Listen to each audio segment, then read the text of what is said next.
अब ये कौन से महाराज हैं ये? अनुराधाचार्य। अनुराधाचार्य। और मैं प्रेमानंदाचार्य का भक्त हूँ।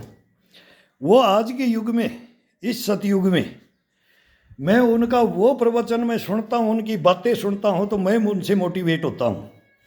और वो आज कल वो अस्वस्थ चल रहे हैं। मैं कल परसों से देख रहा था, मैंने कुदरती देखा कि वो यात्रा में बताया यार अब थोड़ा सा उनको दिक्कत है, उनकी दोनों किडनियाँ खराब हैं।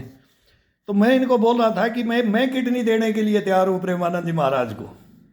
अगर उनको जरूरत पड़े तो मैं अपनी किडनी देने के लिए तैयार हूँ कि मेरा इतना उनका, कल मैं सुन रहा था तो मेरा मन भर गया कि ये रहने चाहिए। ये जगाने के लिए आए हैं, ये समझाने के लिए आए हैं, बताने की सच्चाई बताने के लिए आए हैं कि तो दुनिया में कोई किसी का कोई नहीं है। अपने को देखो, अपने कर्म, अपने धर्म निभाते जाओ, निभाते जाओ, मत पैसे के लिए दौड़ो। एक दिन ये पैसा ही आपको लेकर के डूबता है। वो क्या क्या बताते हैं ना, इसके अंदर मैं बोलता हूँ कि उनकी सच्चाइयों को अगर धारण कर लिया जाए। लेकिन आज जो स्थिति में है, मैं तो बोलता हूँ कि हाथ जोड़ कर मैं उनको सलाम करता हूँ कि वो ठीक स्वस्थ हो जाए, स्वस्थ हो जाए बस। बाकी हम भी सुनते हैं, बहुत बहुत प्रवचन हमने देते आए, हम राम रहीम को भी देखते आए, आसाराम को भी देखते आए, ड्यूटियाँ करते आए एक से एक, लेकिन सब लांछन लगते गए, इनके ऊपर कोई लांछन नहीं लगा पाया। लगा कैसे पाए? ये शुद्धता पे है, अशुद्धता पे नहीं। अशुद्धता पे, शुद्धता पे रहता है, उसका पता लग जाता है। पूरे हिंदुस्तान के अंदर महात्माओं ऋषियों के पास में हम भी गए, हमने भी प्रवचन सुने हैं, हमने भी ज्ञान लिया है। शंकराचार्य जैसों को अरेस्ट करके हम ले आए हैं। वो कांचीपुरम के जयललिता ने अरेस्ट करवा दिया था, वो मैं दिन रात उनकी सेवा में लगा रहता था उस जेल के अंदर।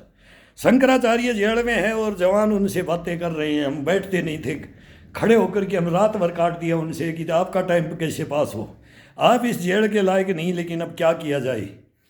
ये राजनीति है, ये कैसे कैसों को किस मोड़ पे ले जा करके क्या क्या करती है, कोई समझ से बाहर है। आज भी हमारे शंकराचार्य बोल रहे हैं, कोई पक्ष में बोल रहा है सरकार के, कोई विपक्ष में बोल रहा है, कोई राजाओं के पक्ष में है, कोई विपक्ष में है। ये सब बटे हुए हैं, सब बटे हुए हैं जो बट नहीं, इनके अंदर यही है। अगर वो इसके खिलाफ है, वो उसके, तो उसको कैसे उसको डाउन किया जाए, फिर ये राजनीति चल जाती है। लेकिन जो शुद्ध है उसके ऊपर कोई आँच नहीं आती है। तो प्रेमानंदी हैं वो, हकीकत में ही नाम रखा जो प्रेमानंद।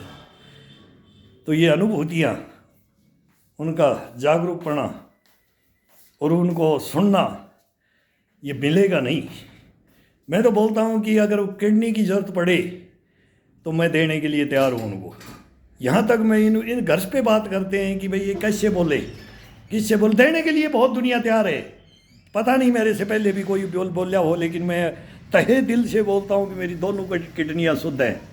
कोई भी अंग शरीर का वो लेना चाहे, बोले कि इससे हम भी जीवित रह जाएं, वो भी अगर जीवित ना रहें तो हम भी बोलते हैं कि हमारे कोई जीने का अब लालसा नहीं है, कोई लालसा नहीं है। हमने भी पूरी पृथ्वी लोक को देख लिया है, इस कलयुग को देख लिया, ये मानव को देख लिया, इस धर्मों को, संस्कृतियों को पढ़ लिया है, और ये समाज को देख लिया हमने। समाज गड्ढे में है, भयंकर गड्ढे में चला गया है समाज। आज कोई परिवार नहीं बचा है और बचने भी नहीं देंगे। ये टीनेज ऐसी आ रही है, उभरती हुई टीनेज, ये बर्बाद कर रही है परिवारों को।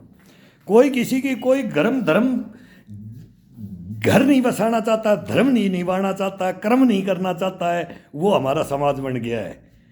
किसी का कोई पता नहीं है कौन कब क्या कर जाए। इस समाज के अंदर कोई किसी का भरोसा नहीं रहा। उस भरोसे को बढ़ाने के लिए वो बोलते हैं, लेकिन आज वो इस स्टेज पे हैं तो मैं तो बोलता हूँ ईश्वर उनको लंबी आयु दे, लंबी दे।